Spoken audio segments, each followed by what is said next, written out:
Thursday morning. How you doing? What is the sound behind the tortoise? Do you ever notice in the intro at the end, there's like, it's like a tortoise belch or something. It's like, I don't know. I don't either. And I hear that song so much, but I'm like, wait a minute, that's different. There's like and I'd slowed the tortoise down to like 1/10 of the speed. So it's probably just somebody's voice slowed like way down and it gets really deep, you know? I'll tell you, man, it's like a switch. Yeah, it's like a jolt of a little juice, right? That intro like turns me on. Yeah. We couldn't have like spa music like rolling in, you know, Zen stuff, waves crashing. No, none of that. We gotta gotta hit it. It's gotta wake me up. It's gotta wake me up, definitely. Maybe it wakes everybody else up. That's great. That's good. That's what we want to do. That is, I think. I mean, I think so. Maybe ease into the day. Maybe that's what we're doing. I mean, actually, we're gonna have a little powwow later.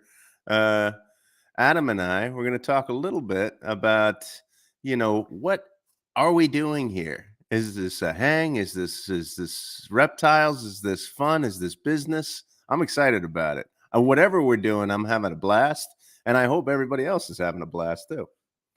It's going to be should we call it a board meeting? That sounds like some official stuff, doesn't it? It's strategic planning. That's what I think it is. Yeah. God, I hated. Anytime I saw strategic planning, I was like, there's 4 hours of my life I'm never getting back, man. It was the worst, man. Vision and mission. I thought you loved vision and mission, Adam. Oh, I love it once it's defined. I do not like 12 people throwing out fun ideas and then, you know. And then wordsmithing it and going, maybe the word should be the. Oh, no. That's awful. And all the equal input crap. I mean, sometimes you just need a benevolent dictator that goes, look, guys, here it is. Get on board or get out. So whoever's facilitating your strategic planning needs to understand that. And there's strategies to divide people up and then conquer them in such a way where they're not contributing their stupid ideas. I really thought you were going to have a more positive spin, but actually that gets right to the root of my heart right there. Yeah. Here's the deal, folks. We're going to gently tell you that is absolutely foolish and you're out. Now, what I thought you were going to say is the few times I've enjoyed it I know the irony of this statement. In my professional career, despised consultants. And here I am. That's my career now. And I know you do a lot of consulting as well, Joe. But the one time I saw one of these strategic planning sessions go well was when a third party was leading it and refereeing it, and they were a professional. Yeah. The all equal votes. Let's come to a consensus. Everybody, all for one for all. That is an absolute waste of time circus. You either got to have somebody with a heavy fist going, I'll be the decider because they're the GM or the owner or the appointed leader of this. That's what they're paid to do. Yeah, that's right. Or bring in a third party that can not litigate, adjudicate. Yeah, that's the best way to do it because they're asking the questions that aren't being asked too. Because people don't want to ask questions. They don't want to seem stupid. There's so many different dynamics that's within the group. Or they want to like puff up their chest and be real strong or whatever. And the third party facilitator is just going to see through all of that and just ask the questions that need to be asked. And then, but there's strategies for that kind of facilitation. I'm serious. Dividing them up and making sure that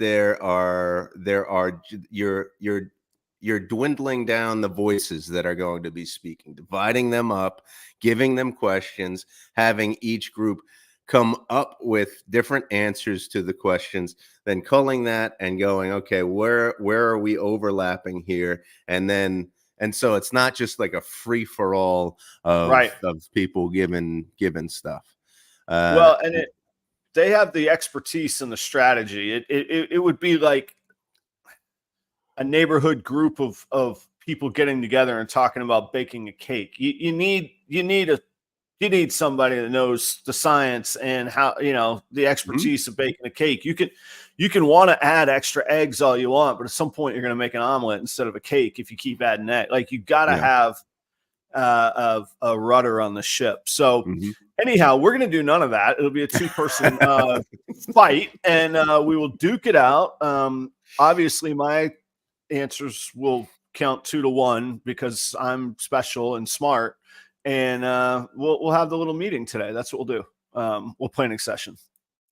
I should say good morning to everybody. This is I mean, I'm not going to go list by list. I don't pull that stuff, but thank you, audience, for being here.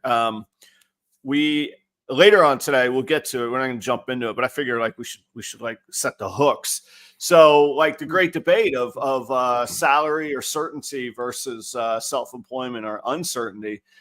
And I was joking a little bit with, by the way, we got Chris from BNS Reptilia. Joe, you met Chris before, right? Yes, I met Chris. Yeah. Where was it? Daytona. Yes. Yeah. So Chris is going to join us on the show here in a moment as well. But the hook for the thumbnail was the word salary, but really I mean it as like job security versus the crazy uncertainty of self-employment. Keith, there we go. There's a $2 opinion right there. Everyone's opinion matters, just not to me. Everybody's entitled to it. Doesn't mean I'm going to listen or buy in, but yes, I agree. So how was Valentine's Day, Joe? The lights come on in the house of love? What exactly are you saying, Adam? I always thought that was a funny song lyric, so I figured I would throw it at you today. Who's that, Sade or something? I don't know. I'm not sure. I don't know. Doesn't ring a bell. I don't know either. Yeah. We don't do anything for Valentine's Day. It's more, I don't know. So both of my stepkids did something. I mean, they have boyfriends, girlfriends, and I realized, that's kind of what Valentine's Day is. It's like for kids, right? Yeah, this is a totally made up nonsense. It's for kids. I wasn't going to be that harsh about it. I was just going to say it's like for kids. Huh? Well, and I used to really like it in my younger days, particularly pre-dating app days, which I never used. I missed that great boom. Like I was out of the game before the dating apps came around. I was done. I was hitched. But Valentine's Day used to be like the great reopening of the dating world. Like you couldn't date between really Thanksgiving and Valentine's Day. Like you don't want to get stuck at family Christmas gatherings. You got to buy gifts. New Year's was good to try and have a date for that. But really like you're either gonna sort of settle in for the long haul. I never looked at that. Valentine's was the return of that was the return of dating. Yeah, the opening of some people of the dating season. Yeah, the opening of the dating season. Yeah, that's right. I would think that you would want to have. I would think you'd want to have dates for the holidays so that you could show your family that you're not a single loser or whatever. I never thought that way. I'm not saying. I'm just saying that's in what people think, or that's what you see in like, I don't know, movies and stuff. Oh, I don't have. I can't. I'm gonna go home and I'm gonna be single and people are gonna be upset at me or whatever. I never thought that way, but you couldn't start that after Thanksgiving. You didn't want to December 10th, go on a date and suddenly in 2 weeks be it, this person's family gather. That's a terrible. You got to put a gift under a tree and then, Aunt Edna. I'm picking that up though from your conversation that it's really about the gifts and that I would happily buy a gift. I don't want to interact. I don't even know this person. I don't want to interact with their family. That's no way. Or their office party. Oh, no, thank you. It's such a like like you're such a spreadsheet guy. I feel like you go and There's it's a such formula. it's a formula. Yes. Yeah, there's a process, my man. There you go. Okay. Hunker November down for a 1st, little it's bit. done. Thanksgiving. Free Look, Look, we're gonna hunker down. you want to fall in love November 14th? All right, you at least got a little time to get in and understand what's going on. Otherwise, just save yourself the trouble and the heartache. But now with the dating apps and a little bit of a different culture, what else? I don't know that people date that much anymore. I think it's more of just a cut in line right to the front, and just get on with things. So it's probably a little different, but I don't know. Maybe I'm just the old dude in the room now. I don't know. Well, I'd like to hear from the chat what they did too. I see that we got, oh, my guy brought dinner home. That was perfect. Took Holly out to dinner last night. See, 15 years of marriage. All right. That's cool, man. And it's all, I think I used to, like in my early 20s, I was like, oh, if I was dating somebody for Valentine's Day, it was so like, oh, like 3 or 4 weeks in advance, you got to find the reservation. And then it's, sometimes it's a pre-fee menu. And you don't even have choices. Really, yeah. Here's what you're going to get. Yeah. I did them. I was the guy. Yeah, I know, man. So Kelly, that's my wife, for those of y'all that don't know. She went and played trivia with the girls last night. It's great. I sat on the couch. Charlie and I watched we watched WrestleMania 6, Hogan versus Ultimate Warrior for the unified Intercontinental. Yeah, the Intercontinental and Heavyweight Championships. The first time that both belts were on the line at WrestleMania together. And then I showed him the 2008, the first Ric Flair retirement match at the Citrus Bowl in Orlando. The first one. Yeah. Yeah. I was at that show. Shawn Michaels retires Ric Flair. Oh, yeah. I was at that. Yeah. I was at that WrestleMania. It was fantastic. Awesome. Yeah. Yeah. So the Ultimate Warrior, there used to, so when I started my last gig at my last job, we had a Teams, like Microsoft Teams, and we would like share like funny like memes and GIFs and stuff like that. And so like on Monday mornings, like people would go, all right, Monday morning, let's go. And so one time I posted a GIF of, or is it a GIF? GIF or GIF? I don't know. I go with GIF. Yeah. GIF. GIF is peanut butter. I posted a GIF of the Ultimate Warrior running to the ring. Like how he used to run to the ring. Oh, it was yeah, and like super intense. And like I said something like Monday morning be like, and then I put the whatever. And I just think of wrestling and it's Ultimate Warrior. But then I was like, I just posted to my team almost completely naked man running just running. Covered in baby oil. Yes. Covered in baby oil. And I go, I know that I'm in HR, but is HR going to contact me? Or is one of you coming after me? Who HR's HR is always the question that must be asked, actually, in any good corporate setting. Which, I mean, a lot of times payroll is within HR, and a lot of times payroll is outside of HR in the finance division, whatever. And payroll is what we're talking about today. What's your payroll, and how does that keep you doing the things that maybe you don't want to be doing? And how does it prevent you from doing the things that you do want to be doing? That kind of thing. Or vice versa.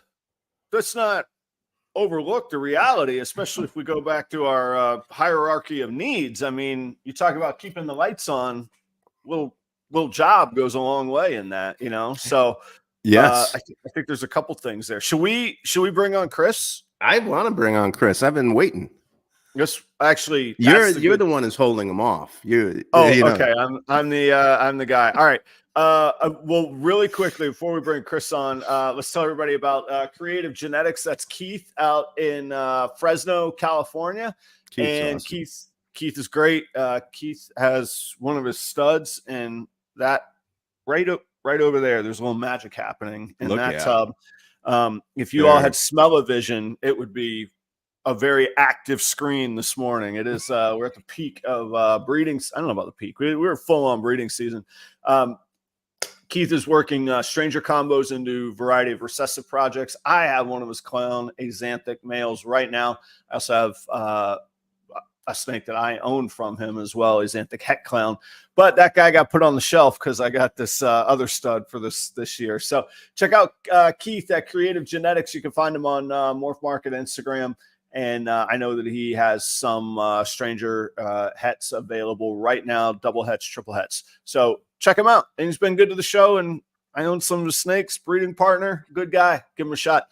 Also, I feed frozen thawed rodents, Cold Blooded Cafe. All my adults eat frozen rats from Cold Blooded Cafe. I was a customer with them before I was a partner. And the good news is use the promo code PROPER11. You're going to get 11% off of their already great prices. And I don't know if I'm supposed to say it, but even when they run sales, sneak that PROPER11 in there. See how it does for you. Great quality rodents, and I'm very proud to be partnered with them. They've been a great help to me. Great people as well. I was just telling somebody about them yesterday, a little conversation that we had, and they were like, what an amazing response that they gave. I was like, yeah, it really reaffirmed that I should be doing business with them. So thanks for supporting Proper Cup of Joe. Audience, you should go support them. They make our lives pretty good. Speaking of making our lives pretty good, Chris at BNS Reptilia. Joe, I don't know if you know the backstory. Chris was the very, very first sponsor ever on Proper Royals Live. And that's evolved into a friendship, more so than a lot of relationships in this industry have. For me, and also a business relationship. This is my vending partner at Tinley in Chicago, and highly educated, experienced guy. And we were chatting after I posted the picture last night, and I said, you know what? Come hang out, Chris. So welcome for the first time to the Proper Cup of Joe stage. Only the second guest, other than our two faces.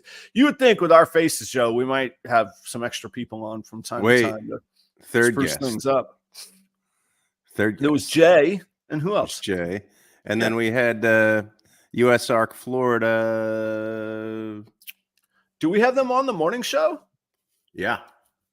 Wow, I forgot about that. It was like the second or third show. Yeah. Okay. Well, in my heart, the second guest. Then how about that? Nothing's wrong in the heart, right? Here, get on here, Chris. Good morning, man. How you doing? Cheers, lads. Good morning. All Cheers, right. Cheers. Yes. Happy coffee in the morning. There's a little Stein I see there. I like that. Mm-hmm. And actually, correction, I did sit in for Joe one morning when he was absent. But that was a host, not a guest. And I correct. see, Jeremy is there. Yeah, Jeremy, you were a guest host. You pulled your weight a little bit. Now, if we judged it by sprucing up the place on looks, then yes, you both counted quite nicely. Actually, you guys did. Yeah, that's right. Wait, wait. Hang on a second. Sprucing up the place on looks. What do you mean? Replacing me? Not replacing. No. Like a little addition, a buffer. Side piece. Side piece. There it is. That's what I'm talking about. Speaking of Valentine's Day, yeah. So where are you coming from right now, Chris? Right above the Snake Room in the basement, but north Pennsylvania, not too far from your area.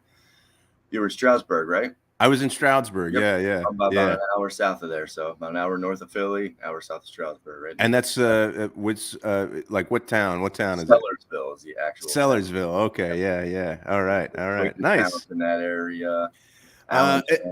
Yes, the Allentown had the big mall that we went to. Mm-hmm. Now it's kind of defunct, I think. Yeah, it's still there, but not as big. Well, good. That's awesome. Do you guys?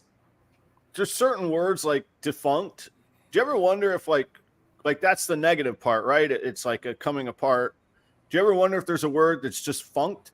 Like I'm feeling funked. Like this mall is fully. Yeah, be funk, positive. Yeah. Be funked. Funky town, man. Yeah. So what's the HR word? Oh, disgruntled. That's what I like. Yeah, like gruntled is actually a word. Like that means you're happy. I always would like screw with people who be like, our team is fully gruntled, man. This is a great day sound here. right. Well, I know. It's great. How about discombobulated? I like to be combobulated, man. Combobulated, yeah. I'm very combobulated today. If you want to screw with somebody, say that stuff with a straight face and then walk off like you're very busy, and they'll think twice about you, man. So what was your interest? You saw you saw what we were going to do this morning, and then you got in touch with Adam. Tell me why. What Hang on, I don't want to put words in Chris's mouth. I might have created this story in my head. I got in touch with Chris. Chris did not come pitching to me like, "Hey, come on the show." Okay, gotcha. Just to be clear and fair. Gotcha. Okay, yeah, but he made a comment. I forget what the you said something about I'll set my alarm, I'll be there, and I was like, man, I know Chris well enough, and I was like, Chris has experience on a lot of the spectrum we're going to talk about today. I was like, and Joe, you've often urged to have guests. I was like, you know what? We're going to bring a little present for Joe Thursday morning. It's going to be called Chris. I often get tired of just talking to you, Adam. So this is fantastic.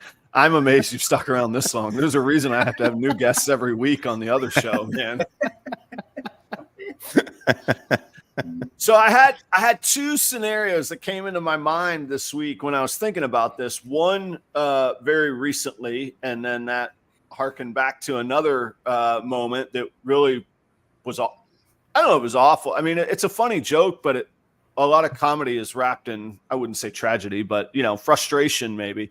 So this goes back, had to be 08, 09 sometime. So I'm working at the PGA Tour, and my career trajectory was 10 years with Ruby Tuesday, and then I left Ruby Tuesday. I went to the PGA Tour. So I'm running the restaurants at the flagship of the PGA Tour, and we have this private room that's players only. That's the flagship of the PGA Tour. There's no membership that gets you into that room. Your PGA Tour card is what gets you in that room. So one of the local guys, but he's won many majors, very well known. And I'm not going to name who it was, but it wasn't like Tiger, but it was like the tier right under Tiger. And I go and I deliver food to him, and here you are, Mr. So-and-so. How are you today? No, he says, if they don't engage you, you don't ask questions. You just deliver their food. Can I get you anything? But he says, how are you today? And I said, man, I'm living the dream. I was 28, 29, working for the PGA Tour, feeling good about myself. I'm wearing a 3-piece suit every day. I'm serving people that are, major champions right there, flagship, this castle of golf. And this guy has a nerve to turn to me, nothing pleasant, says, you need to dream bigger. And he walks off, takes his quesadilla. Oh, thanks. Thought I was doing all right for myself, matter of fact. Okay. Yeah. How did you react to that emotionally? Like, do you get pissed off at that, or do you go, oh yeah, shit. I wasn't sad, I was pissed off. Look around. Yeah. Well, and this guy was a known this guy that lived up to his reputation. That is what you expected from this guy, essentially. I had another interaction with him one time where there was something so egregious and overboard that he said to me that I knew that if I were to get in trouble for responding, the press would be excited in this interaction. So I was free. I just let loose. I told him right off. I told him boom. And he loved it. And then he, like a typical bully, he just laughed and like gave me a fist bump. He's like, all right, man, have a good day. I'm like, there's an easier way to get to this point rather than me punching you back, figuratively punching you back in the chin. But that's who this guy was. So there was that moment. What? Did he leave you alone after that, or was he still? Yeah, then we were like buddies. I was like, this is horrible. Well, I wasn't buddy. I had to be professional, but yeah, he treated me like we were buddies after that. So there was that. So there was the dream bigger moment. I call that. Okay. Then in the past 2 weeks, and I say this for context and to give people an idea of how exciting and how much this world means to me, not to brag. So I realize this is going to come across a certain way. I don't mean in a certain way, and clearly I turned it down. I was recruited this year to work in the sponsor hospitality, super high-end area of the Masters tournament, Augusta National. Adam, we want you to come work here. We need supervisory oversight. We need planning, execution. And this is going to be for our sponsors that pay the most money. These are the executives, blah, blah, blah. I said I would miss 2 shows here in Minnesota, and one of them would be in my home market. I'm not going to miss the opportunity to build my business. I'm not doing it. Mm-hmm.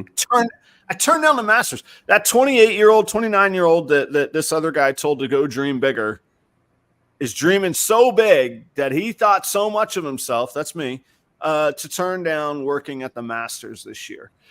Mm-hmm. So that led to, and now was a lot of questions. Should I just take the money? Should I take the resume line? Why would I turn that down? Adam, you're going to do 26 shows this year. Why would you hang on to 2 of them? Does that really make sense to do? Are you getting a little full of yourself here? Are you putting too much on the dreams or too much on the salary? And then I had to come up with a cute hook for the show and all of that. So that's where this all evolved to was, and then of course there's the famous quote from Shark Tank: "Salary is the drug that makes you forget your dreams," which basically says you're secure, they're paying you well. What life needs do you have? Why are you going to walk away? Why are you going to screw with that? You're going to go chase some dreams, especially some little ball python podcast, weird social media business model you have, Adam. Yeah, I guess so. So there we go. Yeah. That's the stage. Yeah, we used to call it, and for some reason I hesitate to say this because it might have some other meaning that with younger people that maybe it's wrong, but we used to call them golden handcuffs.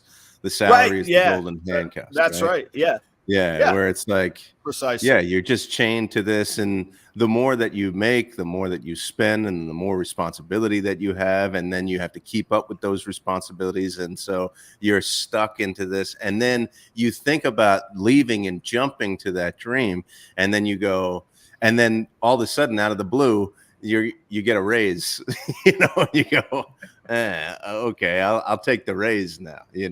I've been in that position before, and I would say that I've made the wrong choice, and most of the time the wrong choice is staying. I think every time that I have made the choice to go, all right, I'm going to risk this, it's turned out to be, if I look back, it's turned out I don't ever regret making that choice. The choices that I regret making is staying in a space too long, which is interesting for me to say because almost every 3 to 4 years I'm making a huge change in the things that I'm doing professionally in the way that I make money. You're a serial hopper. Yeah. Is that a definitely. word? Yeah. Is that a thing? Yeah. Chris, what's your, I don't remember all the details, and I certainly don't want to put words in your mouth of your life experiences, but I remember one of the first times you were on the show, you talked a lot about when the decision came to really pour money and investment on your business, on your snake business.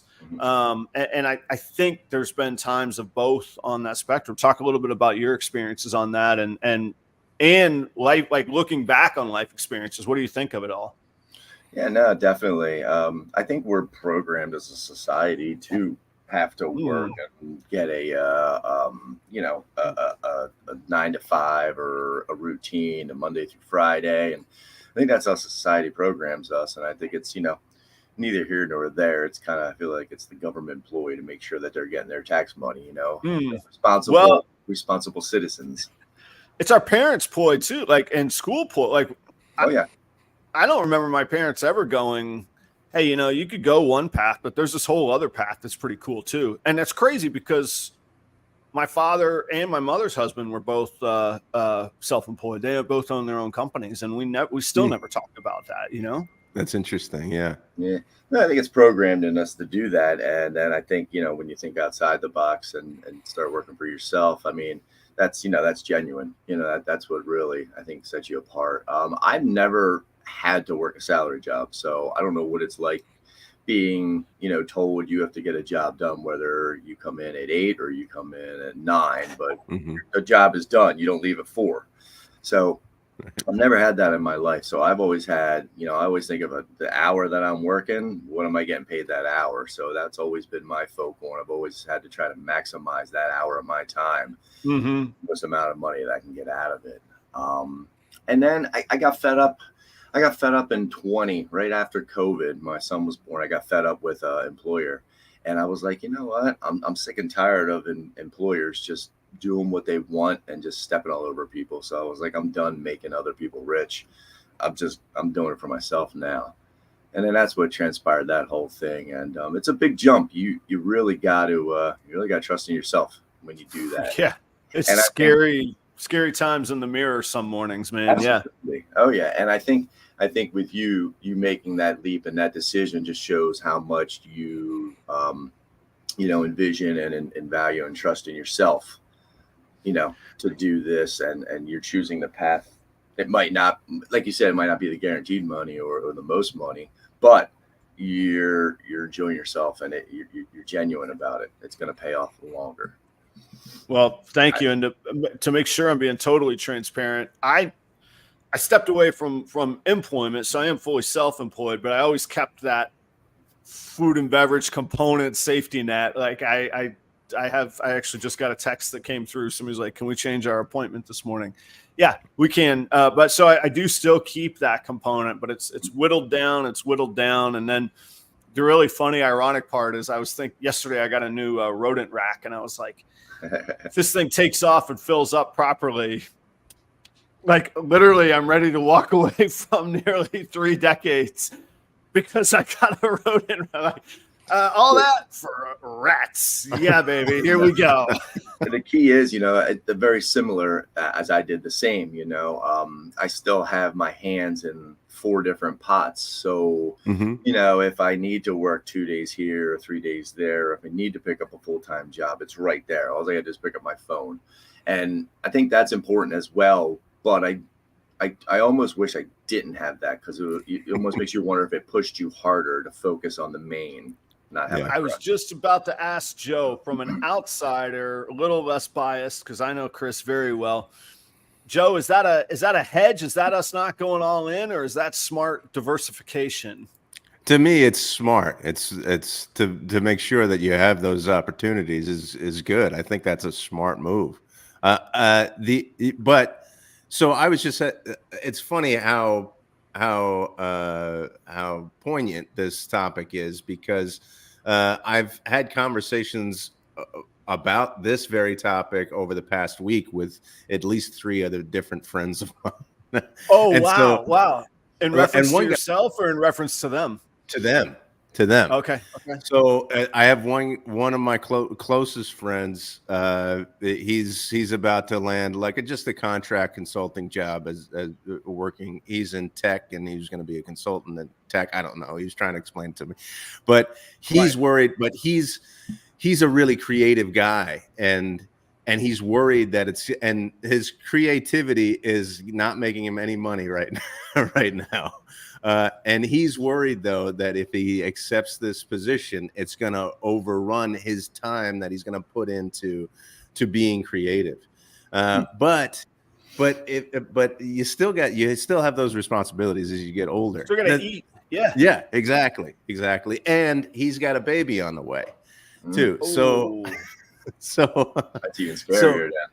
So all of those different things. Now, the other thing that adds to this whole thing is, and as you get older, and I think we talked a little bit about this last week, as you get older, I feel as though there's more responsibilities because of the different situations that you put yourself into in your life.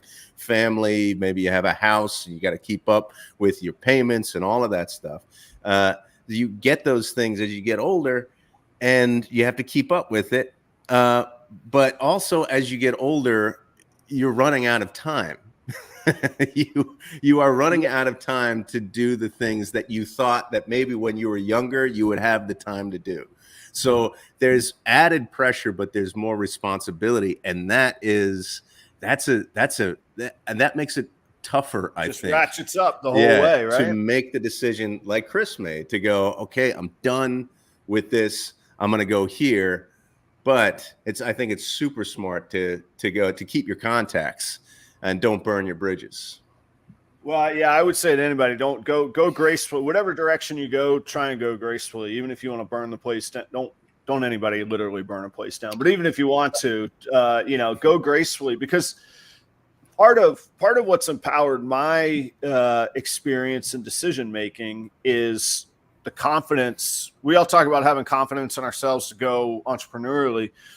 I got the confidence to go entrepreneurially because good help in my industry is so hard to find. I might not be able to get any job in America, but I can get most interviews. I could get considered for it, and real fast, whether it's waiting tables at that restaurant down the street or running the golf club up the other street.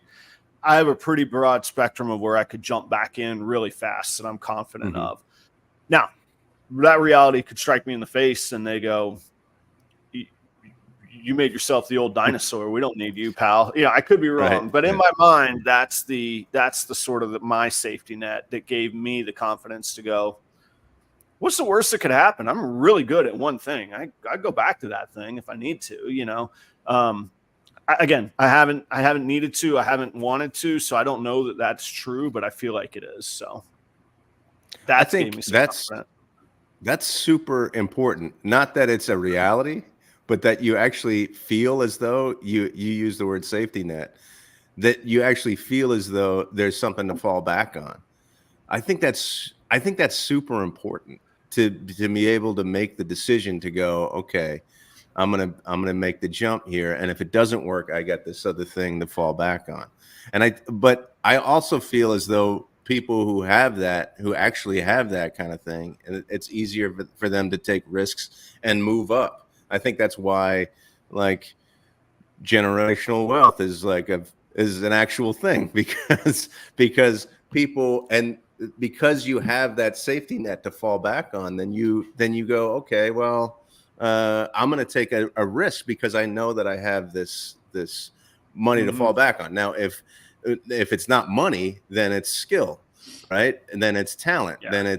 Then you've got to believe and have the confidence in your skills and talents to be able to fall back on that if things don't work out in a way where you can support the responsibilities that you have. When there's something in your head that you really believe in, a secondary voice, not the primary voice, the secondary voice that's going, you're going to be okay. Whatever that is that makes you say you're going to be okay, then that number one goal gets way, way easier. And I wouldn't say easier, and more feasible. You have more energy and excitement to go at it. So that's it's going to be okay. And let's not get too lost in feelings and philosophy. That makes the conversation at home a little bit easier too. Hey, Kelly. Hey, partner. This is what I'm feeling and this is what I'm thinking. That's pretty terrifying for a spouse to hear. Oh, you think it's going to be fun? This sounds great, Adam. Have you thought about our house, our son, commitments you made to me, these little wedding vows things you said? Yeah, but here's the backup. Here's the worst case scenario. Yeah. Okay, give it a shot. That was a tiny microcosm. That is not how that whole conversation went. But there were specks of truth in that whole thing, Sure. So I think it helps with that as well. What about times where we're all biased and we're all excited to chase dreams and talk rah. What about the flip? What if a dream's a horrible idea? And there's really truly a very good situation. I don't ever want to dump on there. To Chris's point, we're kind of programmed to fall into this scenario of employment and this structure of society. On the other hand, a lot of us have done really well in that structure of society. There is some generational wealth that my son will inherit now, provided I don't go raiding my 401k and I'll it'll probably outlive me. So there's good things to it. The world kind of revolves on that. And I want to make really clear too, the labor force is the driving force of the American economy and society. I mean, that is what literally gets the job done. It's not the guys in suits and women in suits in the offices. It's the people going and doing the work. So I have the utmost respect there as well. What's the scenario that's really great? Not the, how do you get that fulfillment? Like, not everybody could just up and quit. They deserve fulfillment too of dreams. What goes on there? Side hustles? How's that work? Definitely. I feel side hustles have a lot to do with everything. A lot of people, there's a lot more out there than, you can imagine. And I think that definitely helps with those things. What do you think, Joe? Yeah, I think, so right now, y'all know what I'm doing. I work at an accounting firm, but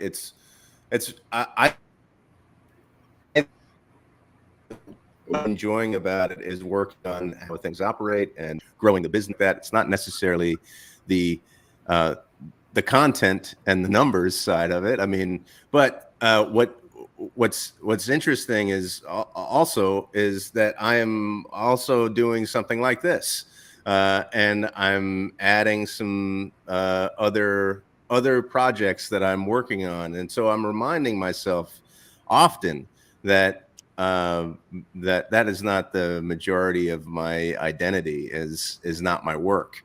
It is it's not how I make money. And so starting and dipping a toe in it. Now I'm enjoying this stuff so much, like this morning show so much. I go, okay, can I do this all the time? This would be fantastic. I love this kind of stuff. Now, but is that something that I should really jump, into right away? I don't know. I'm not sure. But continuing to do this type of thing helps me to get to test it out. That's the importance of the side hustle, definitely. You had a scenario, and I won't get too detailed, Joe, but it really struck me as like this, and I'm sure I've I'm sure I've polished it up in my mind, for lack of a better description. You're living it every day. But to paraphrase, you were talking about several business initiatives once tax season is over within your company. And I was like, in my mind, this is my perception. I was like, Joe, that's you, man. That is you affecting change in the company and them. I don't know that they're creating this initiative for you, but maybe they are. And I was like, man, that sounds like it's fulfilling the entrepreneurial. Hey, I get to shape and mold this, and you get the benefit and security of being employed, and salary, and they pay half of your employment taxes because that's the law. And I don't know if there's benefits, but I trust there are, and some perks and that kind of thing. I was like, well, now that sounds like a pretty good employer. Now, I don't know. I don't walk into that office every day, and you don't have to. This is still your job. I don't expect you to speak so freely on something that you got to go report to shortly. But so it is. And maybe it's why I switch jobs and switch industries so often, is that I'm constantly seeking this balance of, I mean, it's security, but it's also creativity and influence and being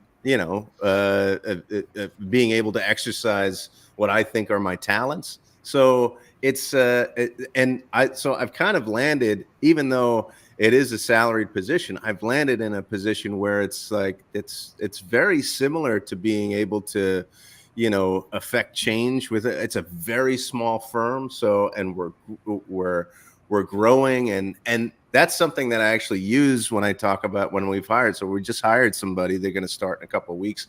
This new kind of position that other accounting firms don't really have. And I know I'm talking about accounting firms, but I'm really excited about this position because it's something that's innovative and it's new, and I haven't seen other accounting firms have this kind of position.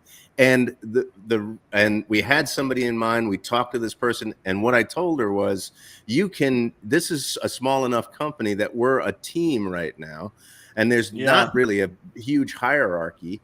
where we're reporting up, we're all kind of working together. You can come in and you can affect change and you can create this position. And that's really exciting. That's exciting stuff for me. That's really fun to do that kind of thing. And we saw that in this person that we hired. And I think she's really excited to come on board and create something with us. I mean, and then you have the opposite of that, these large companies or maybe small companies that kind of go, no, you're coming in and you're doing this and this and this and then this and this. And I'm not going to do that. I'm going to shy away from that. And that's actually why I left my last job, was that there didn't seem to be a lot of input that I could give. Mm-hmm. It's not challenging you enough. What'd you say? It's not challenging you enough. Yeah, no. I'm checking boxes. I don't want to check boxes. I want to be innovative. Create the boxes. Yeah, exactly. Well, and Joe, you lit up like a Christmas tree on that, and I'm glad that I again created that sort of vision in my mind of, I think this sounds like a really healthy thing, man. So, but that was a great lesson in leadership too, is that I always tried to have with my teams was, how can each voice matter? How can each person matter? Because clearly they matter. We wouldn't have them employed. I mean, that's kind of business 101. You're not going to throw money away. So they matter. So whether it was contests for line cooks, they could earn a spot on the menu. They could have their own dish on the menu. Instead of me going, guys, here's how things are done, I could go, hey, all right, here's the service area. Where are you all banging into each other the most? Where are you all spilling the most? Where do intersections happen? What's the problems that you run into that will make your lives better? And man, the hands would shoot up, and it would more often than not, it would just be a design flow where you go, yeah, you're the ones doing it 50 times a day. Why don't I ask you guys, Mm-hmm. So I like hearing that.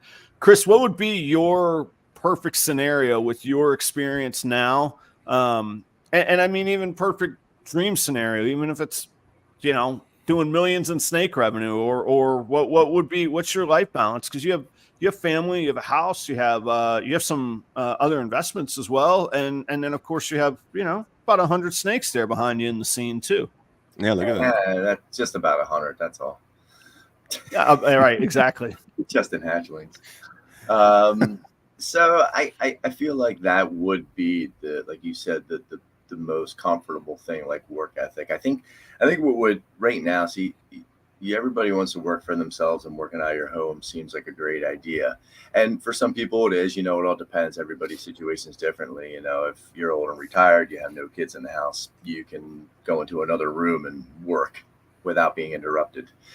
Right. And you have a 4-year-old and a 1.5-year-old running around your house, and you want to work in your snakes in the basement or in your rat shed out in your backyard. Either one wants to be out in the backyard or one wants to be down helping you. So it's very challenging to run it in your own house. So I think for future things, I think I would love to get like a facility to take it away from the house, to disassociate. So like I can get up, go to work, and I know I'm getting done. 7 hours, I'm there, I'm focused. I know what I'm getting done. I could get a lot more work done in the amount of time, and that's one of the biggest issues I'm facing right now. But I mean, the best scenario I think would be just doing this.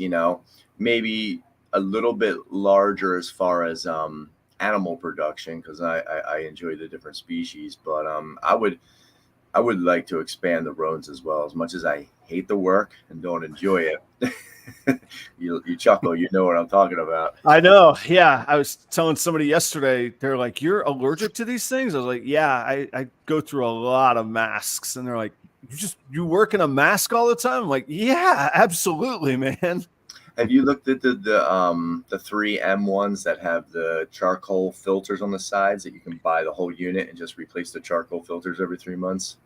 I have. I need to actually get one. When I was starting, sorry, so it's a little side path, but I think it's cool to talk about these scenarios and go where the conversation leads. So when I was starting, there was a partnership with the rodents that did not work. I'll just leave that there. So I had this pretty big investment made already, and it was either walk away and try and recoup money or try and see this vision through, but do it on my own.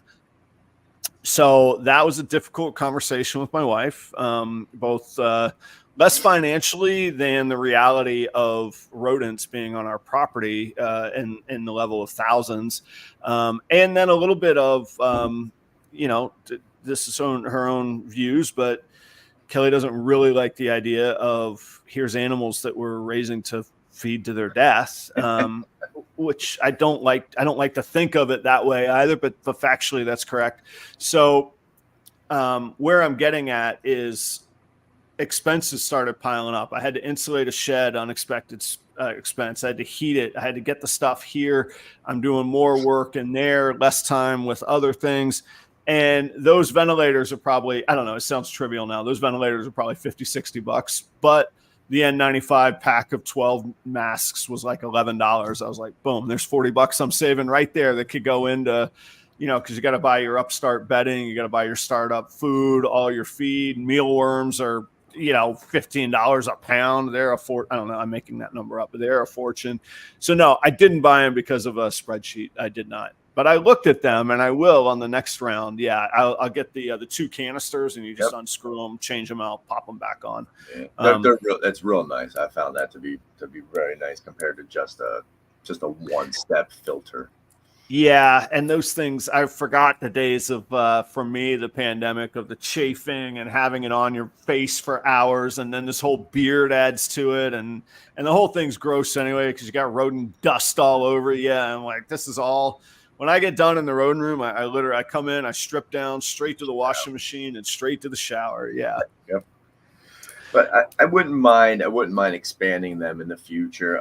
But with things going on with my property, that's a far down the road trek as far as now, because I've hit my limit of outside buildings. I don't know why, but you can't have more than 4 sheds on your property. Crazy. So it's funny because they're like, yeah, well, you have 6, you can only have 4. So I'm like, well, all right. And she's like, you can take down 1 and put up a 40 by 50 pole barn, but that can be your 4th. I'm like, wait a minute, I could build a shed bigger than my house, but I can't have a 5th little 10 by 10 shed. Okay, there you go. Brandon fixed it for you right there, man. Make the sheds bigger. That's it. That's what I said. I got to get rid of a small one, and I'm just going to put up a huge pole barn. But I think that would definitely be the end goal. I enjoy that a lot, and just would, yeah. I don't ever have to fall back and rely on somebody else to make income or provide for my family. And that could get scary when you have young kids, because right, I'm not sure what the future can bring. But when I look at my past, I never thought I'd be here in my future at 46. So I'm not too concerned with what's going to happen in the future. It's going to happen, and we'll be fine. We're all going to find our way. Well, and that's life experience too, telling you, hey, look, I've figured it out before. I faced tough stuff. Yeah. And maybe when I was 25, I hadn't faced very tough stuff yet. It was invincible still then. Well, yeah, but on the other hand, I'd never faced like losing a job. I'd never faced much adversity. I certainly wasn't married, didn't have a kid. So it was like, why would I ever screw around with this? I have good money coming in. I'm living the life, and it's great. So some priorities changed for me, but yeah. So now I'm like, well, I've gone through harder, tougher, worse. So let's try it. What's what could happen? Right, so right. Yeah. And these are all conversations like, yeah, okay, we'll check in on you in 2 years and see where that led to. And in this case, 2 years ago, I can't believe it led to here. I hope that trend continues, though. So, do you think? Let me ask you this, both of you. Do you think you were pushed out of? Like, did you push yourself out, or did you jump to? Do you know what I mean? Like, did you push were you pushed out of working a regular job, and or did you go, I want to do this and jump to it? Does that make sense? Yeah. And of course the answer for me, because that's my calling card, it's a little bit of both. But the reality is I jumped. I've talked about some before, and it messes with my head as I get older. I can compartmentalize things pretty well. I had this like epiphany on a Wednesday or a Thursday morning, and I was sitting in my office. I remember this very clearly. And I go, this ain't going to work. And we were coming out of the pandemic. There was some budget, staffing, board meeting stuff going on. And I was like, I don't see a path to victory here. And I'm the general leading the charge. And that was a Wednesday or a Thursday. I can't remember which. I texted Kelly. I said, we got to talk tonight. And she said, okay. And we talked that night. By Monday morning, I had resigned by Monday morning. So, I mean, it was pretty fast. So I guess in that way, that's a really big jump. You know, we thought about a whole lot of things, but we decided we would sell the house, move to Florida, leave that job, and start a new life in, 5-6 days. But I also know it had been percolating under the surface. I think we had both seen, without saying, we're less happy. It's higher stress. Sure, we have money coming in. We don't see each other. And I'm working, 60, 70, 80 hours a week. And our son's 9. He's halfway out the door. So it was unspoken. Once it was spoken, it was a jump, but it was unspoken leading to pushing, I think, myself. I feel like I've been jumping my whole life.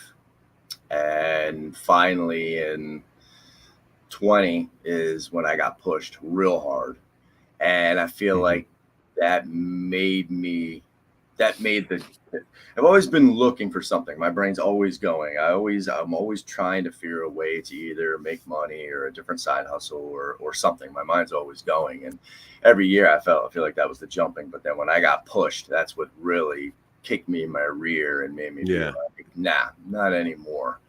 So I agree with that there. And it's one of those things where, like Adam said, your son's 9 and here you go. You're like, oh, wait a minute, what happened to those last 9 years? And then that's why when I got pushed real hard, I said, I don't want to look back and be like, holy crap, my son's in the car now. What those last 12 years working for another dude from dark till dark, I didn't even see my kid grow up. So you know what? I might not be making 75, 80 grand a year, but my bills are getting paid and I'm spending every day with my kids. And that's golden. That's more important than any of the green money that any of this could bring in. Come on, man. Yeah.